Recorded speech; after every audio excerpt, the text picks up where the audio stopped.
On the broadcast tonight, breaking news regarding the indictment of former President Donald Trump. And we have the latest on the deadly chocolate factory explosion in Reading.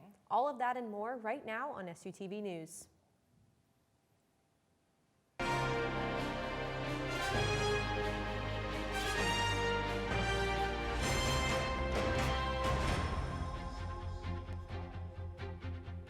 Thanks for joining us on SUTV News. I'm Bailey Casada. And I'm Haley Galaskas. Breaking news as we come on the air tonight, former President Donald Trump has been indicted by the New York grand jury.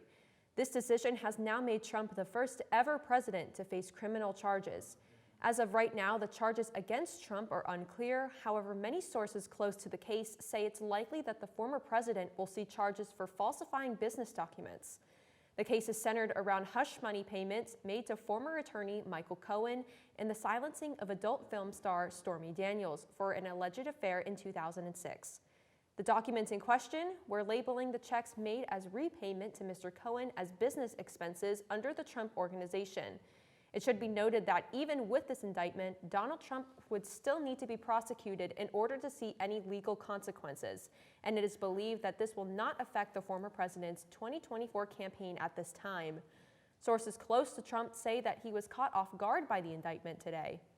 Trump has released an official statement saying, quote, "I believe this witch hunt will backfire on Joe Biden." He then went on to say, quote, "We are going to throw every last one of these crooked Democrats out of office so we can make America great again," end quote. SUTV will keep you updated as this story develops in the coming days. The Fashion Archives have an exciting new exhibit on the way. Here with a sneak preview is SUTV's Adam Beam. In just over a week, the Fashion Archives will be unveiling a brand new exhibit for the community, and I had a chance to check it out early. How much time? The Fashion Archives have been a time-honored institution here at SHIP and brought history back in a unique way. Previous exhibits have included a celebration of the 150th anniversary for Homecoming 2021, as well as historical events like an exhibit exploring fashion of the Titanic. The staff of the Fashion Archives is made up of student workers and volunteers. Some of them told me what it's like getting to work with some pieces being over 100 years old. It's really cool to see a piece go from something that was damaged and not able to be put on exhibit and then being able to show it to the public. So I really enjoy getting to show people history and watch them interact with it. It's a lot of fun. Honestly, I didn't see myself working at a fashion museum for, the past 3 years, but it really gives you a lot of opportunities. Just over the summer alone, I went up to Fairbanks, Alaska to work at a fashion museum up there. And I gained so much experience. Now here I am being the GA of the Fashion Archives and hopefully moving into my next career because of this place. So. The Fashion Archives' new exhibit is entitled Reshaping the Body. Here's what Fashion Archives Director Karen Bolecki had to say about the upcoming opening. Fashion, on the one hand, always seems to offer solutions to what will make us look good, but at the same time, fashion always points out the ways in which we don't look good and the ways we have to change our body in order to be fashionable. The Fashion Archives' new exhibit is expected to open April 6th and will have a grand opening from 3 to 6 p.m. If you're unsure where the Fashion Archives are located here on campus, they are right behind Higas Fieldhouse and right behind the football field. For SUTV News, I'm Adam Beam. Now let's send it back over to Haley and Bailey at the desk. The Shippensburg University Wind Ensemble and Concert Band will be performing at the Loras Performing Arts Center this Sunday.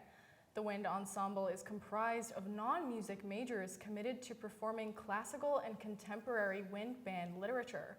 The ensemble have played across the country and are a true staple of Shippensburg University.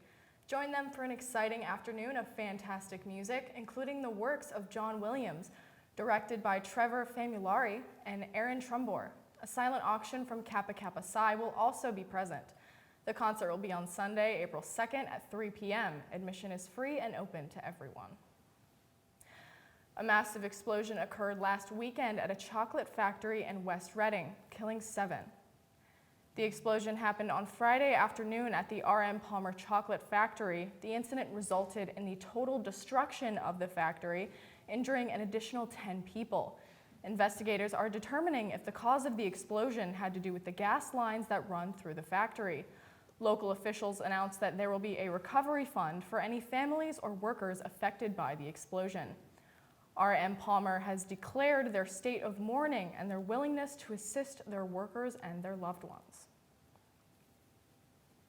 When we come back, we look at what we know so far in the shooting at an elementary school in Tennessee. And we have more on the tornadoes that tore through Mississippi. We have more news after this. 6 people are dead after a shooting occurred at a private elementary school in Nashville, Tennessee. Here with the details is SUTV's Adam Beam. 6 people, 3 of them children, have lost their lives in only the latest senseless act of violence to shake our country. At 10:13 a.m., the shooter, now identified as 28-year-old Audrey Hale, arrived at the school and shot her way in through a glass side door. In the ensuing 14 minutes, 3 students and 3 adult faculty members were killed and several more were injured before Hale was killed in a shootout with police. The victims were identified as Evelyn D. Eckhouse, Hallie Scruggs, and William Kinney, all of them only 9 years old, while the other lives lost were Cynthia Peak, Catherine Kuntz, and Mike Hill. Now, as the dust settles, law enforcement searches for a motive. The shooter was a former student at Covenant School, and police revealed that when searching the shooter's house, they found several weapons as well as maps of the school and a manifesto detailing her heinous act, as well as plans for a second shooting that would never come to pass.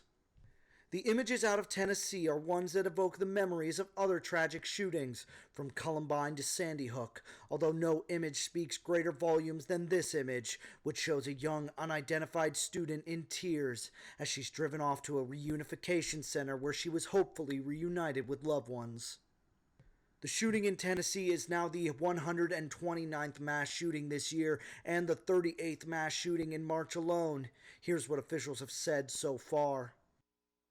We have to do more to stop gun violence. It's ripping our communities apart, ripping the soul of this nation, ripping at the very soul of the nation. I've said before, we don't need more gun control. We need more a-hole control. This is uniquely American, and the people of this country have to ask themselves a basic question. Had enough? Had enough of sending your children and grandchildren to school and wondering if they're going to be victims of assault rifles? I mean, this is madness. Because you guys made it easy for people who don't deserve to have weapons, who are mentally incapable of having weapons of war, being able to buy those weapons and go into schools. I voted for SROs in my schools in Florida after Parkland. We have SROs on every school. Did the good guys with the guns stop 6 people from getting murdered? No. But you know what? AR-15s, you know seen what those bullets do to children? You know why you don't hunt with an AR-15 with a deer? Because there's nothing left. However, the most important voice came from this woman, Ashby Beasley, a mother who, along with her son, were vacationing in Tennessee. The two were also survivors themselves, survivors of the July 4th Highland Park shooting from this past year. Beasley took the mic during live news coverage with this statement. These shootings and these mass shootings will continue to happen until our lawmakers step up and pass gun safety legislation. For SUTV News, I'm Adam Beam. The city of Philadelphia is confident its tap water is safe to drink, at least through Monday. Officials urged residents to use bottled water after chemicals spilled into the Delaware River Friday night. An estimated 8,000 to 12,000 gallons of latex-like materials spilled into a creek and the river late Friday, a result of a pipeline rupture at Trinseo PLC in Bristol, Pennsylvania. At this time, the chemical spill has not impacted drinking water in New Jersey. But American Water texted and called customers about a voluntary conservation notice in Burlington, Camden, and Gloucester counties. Many are left devastated following a deadly tornado that ripped through Mississippi. SUTV's Carson Devitt has more. President Joe Biden has declared a major disaster declaration after a tornado killed 26 in the Mississippi region last Friday around 8 p.m.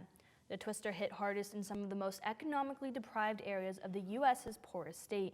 It landed in the delta town of Rolling Rock, then continued to plow through nearby towns including Silver City, Black Hawk, and Winona. The tornado lasted for more than an hour and went approximately 59 miles and included an EF3 twister that struck Winona in the central part of the state. With a population of about 2,000 neighborhoods, the homes were quickly reduced to rubble. The damage from Friday's tornado is one of the worst on record in the state's history. With SUTV News, I'm Carson Devitt. Now back to the desk. The principal of a Florida charter school has resigned after students were shown an image of Michelangelo's David statue. Here's Max Brizzi with more. Get dressed, Marge. You've got to lead our protest against this abomination.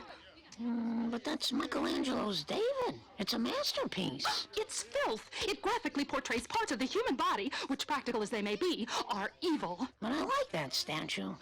I told you she was soft on full frontal nudity. Come on, girls. Florida charter school principal Hope Karaskia was pressured by the board of the Tallahassee Classical School to resign after an image of Michelangelo's iconic statue of David was shown during a 6th grade class. Karaskia says 3 parents complained about their children seeing the famously nude statue.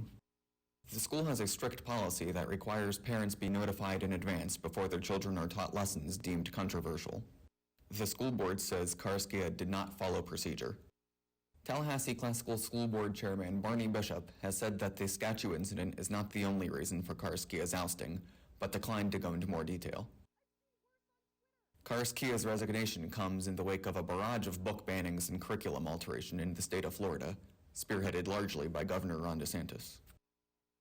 Calling the situation ridiculous, the mayor of Florence, Italy, where Michelangelo's statue stands proud, invited parents, students, and former principal Karaskia to see the statue for themselves. Maxwell Brzee, SUTV News. Coming up in world news, Pope Francis is in the hospital. And King Charles has made his first overseas visit to Germany. We have more after the break. Looking for a win. What's going on in the slate this week? Haitham Zayami has your slate preview. What's going on this week in the slate? The news section will be covering the SGA meeting and the Trans Week of Visibility potluck hosted by the Page Center. Our opinion section will have a column about mass shootings and a piece on the necessity of ASL education. Our Ship Life section will be covering the Relay for Life, along with a feature on the concert choir's recent trip to Washington, D.C. The Arts and Entertainment section will have a spotlight on the Senior Art Seminar on Saturday, along with a recap of country singer Travis Tritt's performance at Lurie's. The sports section will feature recaps of the Raiders' eventful weekend at home, including lacrosse, baseball, and tennis. Don't forget to follow us on Twitter, Instagram, and Facebook at ShipUSlate. Make sure to pick up this week's edition of the Slate Tuesday at newsstands, or read online at theslateonline.com. Now let's send it back over to Haley and Bailey at the desk. Protests in Israel have brought the nation to a halt. SUTV's Paige Shope tells us the latest for this week's world news. Paige? Massive crowds packed the streets of Tel Aviv late Sunday amid growing outrage in Israel over the firing of the country's defense minister, Yoav Gallant, after he voiced opposition to controversial plans for a judicial overhaul.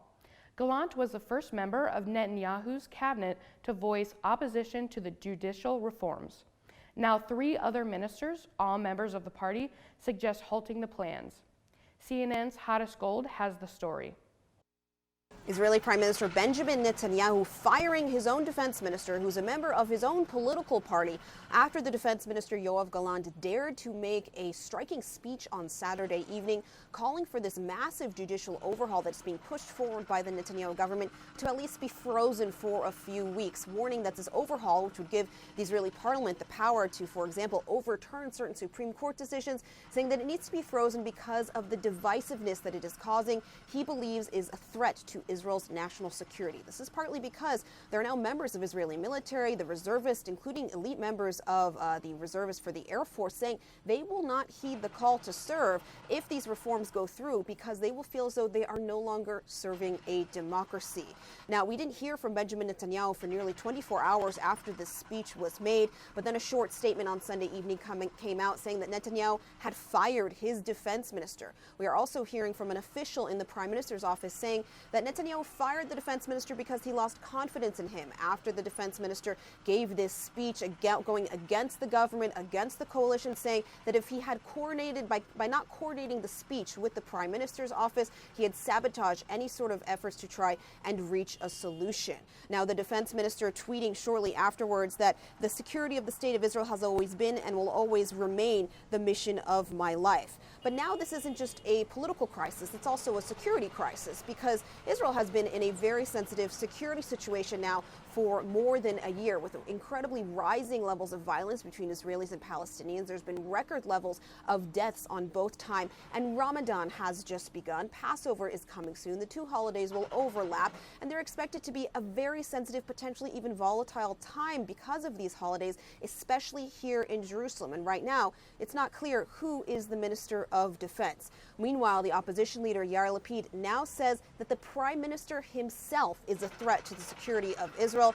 And of course, this announcement of this firing leading more and more protesters to take to the streets. Just minutes after the firing was called, the protesters vowing to only intensify now their movement, especially as the Prime Minister appears to be vowing to just push ahead with this massive judicial overhaul. Hadass Gold, CNN, Jerusalem. Pope Francis is being treated at a hospital in Rome for a respiratory infection. The Vatican says the 86-year-old pontiff has been having some deep breathing difficulties in recent days. They add that he does not have COVID. This is the busiest time of year for Pope Francis. He has a Palm Sunday Mass scheduled this weekend, and Holy Week and Easter celebrations next week. Russia's Federal Security Service says Evan Gershkovich was spying for the American government. They say the U.S. citizen was detained while trying to obtain secret information about one of the Russian military-industrial complexes. According to the Wall Street Journal website, Gershkovich covers Russia, Ukraine, and the former Soviet Union. He previously worked for Agence France Presse, the Moscow Times, and the New York Times. In a statement, the Wall Street Journal says it vehemently denies Moscow's allegations of espionage. Britain's King Charles is in Germany for his first overseas visit as monarch. Max Foster has more from Berlin.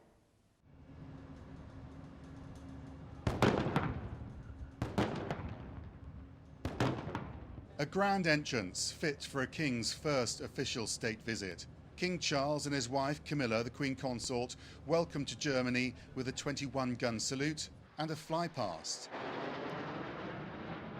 In an unprecedented start to his 29th official visit, the royals were escorted by fighter jets, one of the many firsts.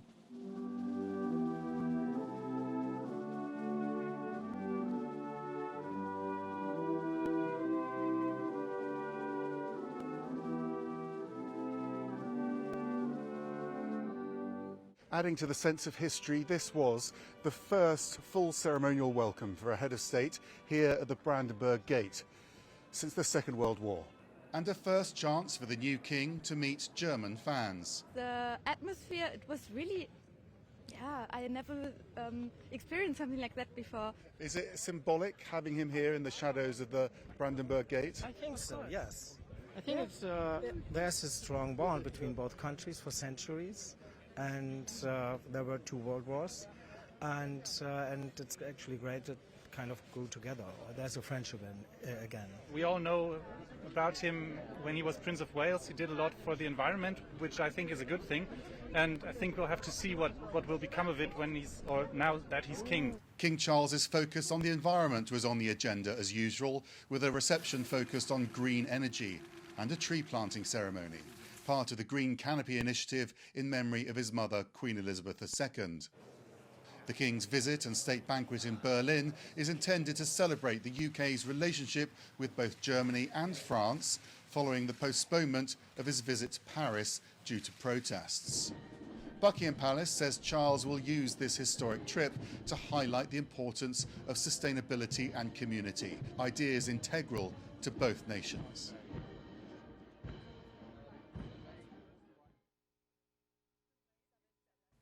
That's it for this week's World News. I'm Paige Shope. Now back to Haley and Bailey at the desk. When we come back in entertainment, we have a review of John Wick Chapter 4. And a rising star in Hollywood has been arrested on serious charges. Your weather and entertainment reports after this. You know, Bailey, I feel like we're finally starting to get a taste of the spring weather. You know, it's been a little warm, a little sunny, a little rainy as we follow into April. I know, it's been really weird. It's been really cold and then very warm. I can't believe April's in 2 days, so hopefully the spring weather is here to stay. So let's send it over to Allison Ritchie with this week's weather. Good evening, Shippensburg. Let's look at this week's weather forecast. Today has a sunny high of 54 with some clouds later at night, with a low of 33. The cloudiness will stick around into tomorrow, bringing rain showers in the afternoon with a high of 60 and a low of 56. Over the weekend, Saturday will remain rainy with a springtime high of 73 with the rain letting up later at night. Sunday will be partly cloudy with a high of 53. As we enter the week ahead, Monday will be mainly sunny with a few afternoon clouds and a high of 69. Rain will develop later at night. Tuesday will be a mixture of cloud and sunshine with a high of 76. Wednesday will be rainy again with a high of 78. Thursday will be much of the same story with a rainy high of 71. Friday will be cloudy with a high near 60. With that, I hope everyone stays dry with these springtime showers, and I'm Allison Ritchie. Let's check in with SUTV's Priscilla Schultz, who has this week's entertainment.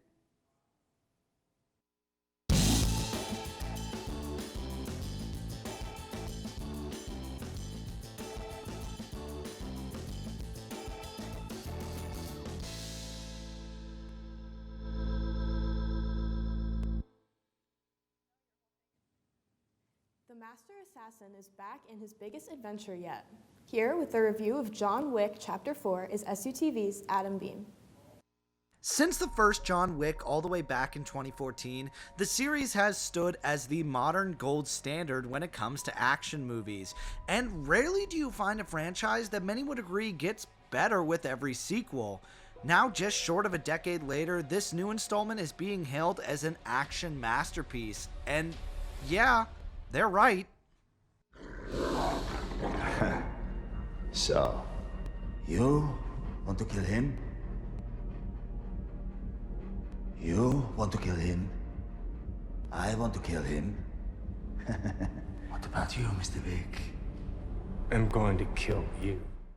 John Wick Chapter 4 continues to do what the previous 3 films have done so well and just have some amazing action sequences. From the first set piece to the last, every one is a marvel to look at.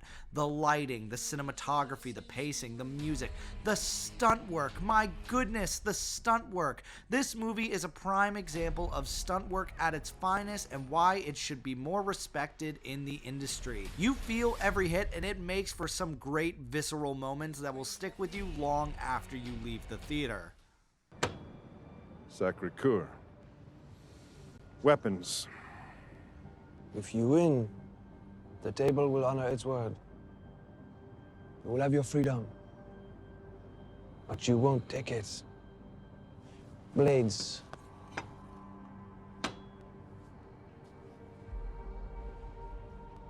Pistols. Now, I know a lot of people were worried about the runtime of the movie being nearly 3 hours long, and I'll admit it, I was also a little nervous, but trust me, it uses every minute of it to its full advantage. Not only are the action sequences given plenty of room to breathe, but so do the quiet moments. John Wick Chapter 4 really shines for its character moments. John Wick's story comes full circle, and every new character, in particular Donnie Yen's Kane, feel fully fleshed out and are all memorable in their own right. John Wick Chapter 4 is a great time at the movies, and one that audiences can enjoy whether they've checked out the previous movies or are going in with a vague understanding. The action is amazing, the story is exciting and epic, and it truly is one of the best action films to come out in recent memory, and it's easily my favorite of the series. I cannot recommend it enough. For SUTV Entertainment, I'm Adam Beam.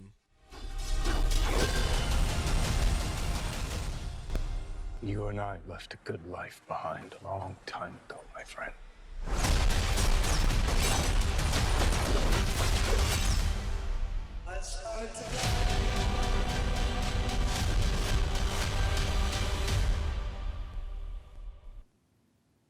American model Emily Ratajkowski has been the center of an interesting celebrity love triangle. Here with the latest is SUTV's Maddie Shively.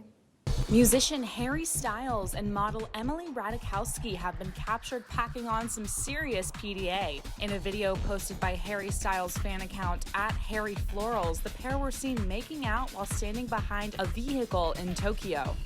Harry and Emily were also captured dancing together on the street.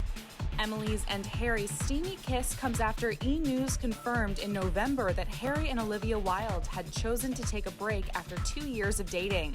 As for Ratajkowski, the model was spotted out with her new boo only weeks after her fling with comedian Eric Andre.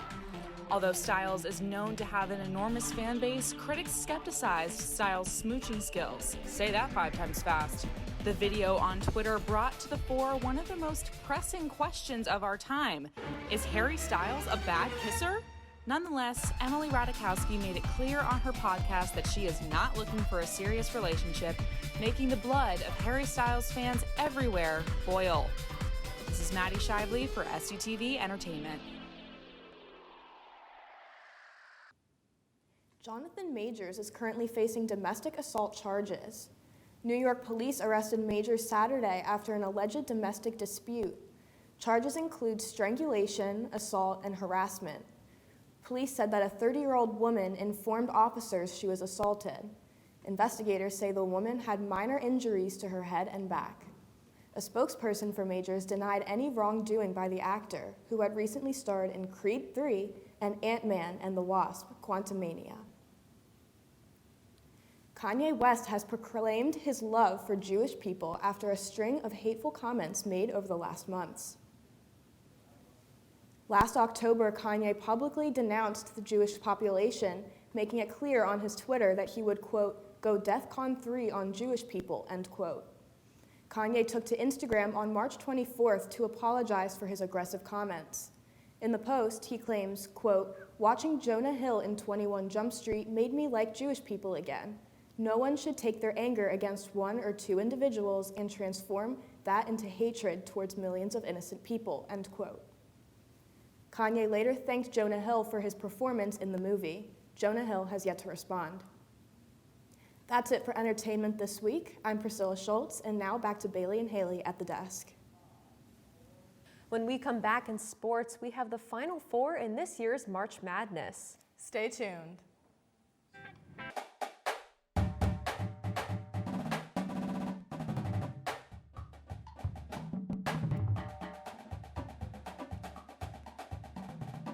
Shippensburg University women's tennis team battled in its PSAC Eastern Division opener on Wednesday afternoon, but came up short, dropping a 6-1 decision at Kutztown.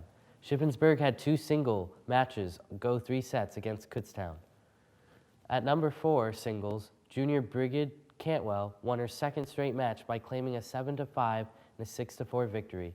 Number 3 singles, sophomore Kendall Winters dropped the first set, a tiebreaker 6-7 before taking the second set 6-3. Her opponent Jess Marks won the third 7-5. Freshman Corinne Markovich won 7 games at number 1 singles, falling 3-6 and 4-6. Avery Wissinger won 2 singles games at number 5 singles. Kutztown also won the doubles points by claiming all 3 flights. Shippensburg is scheduled to host East Stroudsburg at 1 p.m. Saturday. On Tuesday, baseball traveled to Frostburg State. Things did not start out well for the Raiders as they let up 4 runs in the first inning and a combined 7 runs in the 4th and 6th innings.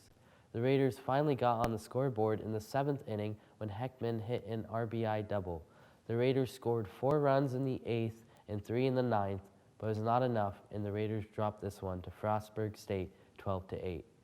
The Raiders return to action tomorrow when they travel to West Virginia to play Shepherd for a game Friday afternoon.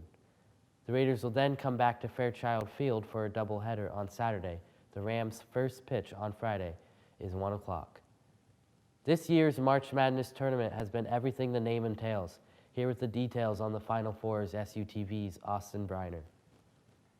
This tournament has been everything the name entails, pure and utter madness. Not only have we seen upset after upset of top seeds, but we've seen the incredible runs some teams have made during the tournament, like, for example, Princeton making it to the Sweet 16. This year's Final Four teams all have had incredible journeys making it to this point in the tournament to play for the coveted national champions title. Representing the South in the Final Four is the 5th-seeded San Diego State Aztecs, who notably beat the number 1-seeded Alabama Crimson Tide, the 6th-seeded Creighton Blue Jays to earn their way into the Final Four. The Aztecs will meet the team coming from the East in the 9th-seeded Florida Atlantic Owls, who have been on quite the run as of late. The Owls currently are on an 11-game winning streak, beating teams such as Kansas State, Memphis, and Tennessee in the process. In the second matchup of the evening, the team coming out of the West in the 4th-seeded University of Connecticut Huskies will be taking on the 5th-seeded Miami Hurricanes. Adam Masanogo will be someone to watch in the matchup as he's been on fire during the tournament for the Huskies, scoring 20 points a game, as well as getting 9.8 rebounds. This tournament will go down in history as it's the first ever tournament that not a single first, second, or third seed made the Final Four since the tournament started seeding back in 1979. These matchups are sure to be eventful as the tournament comes to a close soon. The San Diego State FAU matchup will begin at 6:09 p.m. on Saturday, while the UConn-Miami game will happen at 8:49 the same night. That's it for me. For SUTV News, I'm Austin Briner. That's it for sports this week. I'm Alexander Haig. Now back to Haley and Bailey at the desk. Coming up, college students may have a new snack to kick off their mornings. Stay tuned after this. Many of us are looking for cheaper breakfast options amid sky-high prices for breakfast staples such as eggs. One option you may not have thought of, ramen. We're not even joking. The budget-friendly food company Cup Noodles has created a new breakfast version of their instant ramen. It blends the flavors of sausage, maple syrup pancakes, and eggs in a saucy texture. The soup-based ramen also contains visible ingredients of sausage and eggs. Cup Noodles breakfast is quick to cook. It takes just 4 minutes in the microwave, and it's cheap too. It sells for only $1.39. You can find it now at Walmart stores and on the retailer's website. I don't know about that one, Haley. That's an interesting one. I'm not sure if that's something I would be enjoying. Are you going to try it? Count me out for that. Well, if anyone tries it, let us know. know. I'm curious, but really I think I'm going to give that one a pass. That's it for SUTV News. I'm Bailey Casada. And I'm Haley Galaskis. Don't forget to follow us on Facebook, Twitter, and Instagram at SUTV News, and check out our website, sutvnews.org. We'll see you next week. Good night.